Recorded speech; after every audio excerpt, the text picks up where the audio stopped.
আসসালামু আলাইকুম। আমি মোহাম্মদ রেজাউল করিম রাজু, একজন সাইবার সিকিউরিটি অ্যানালিস্ট এবং সিইএইচ সার্টিফাইড। আজকে আলোচনার মূল বিষয়বস্তু হচ্ছে ম্যালওয়্যার অ্যানালাইসিস।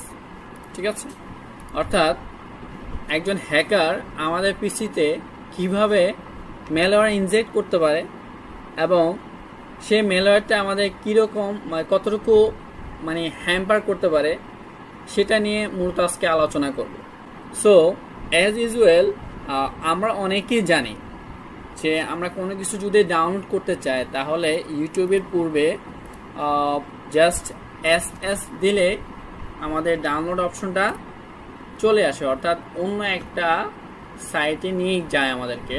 সেই সাইটটার নাম হচ্ছে en1setform.net। এই সাইটটা আমাদেরকে নিয়ে যায় এবং ওখান থেকে আমরা যদি ডাউনলোডে ক্লিক করি তাহলে দেখা যায় যে আমাদের ডাউনলোড প্রসেস হয়। ক্লিক করার পরে দেখবেন যে আমাদের ভিডিও ডাউনলোড স্টার্টিং শুরু হয়ে যায়।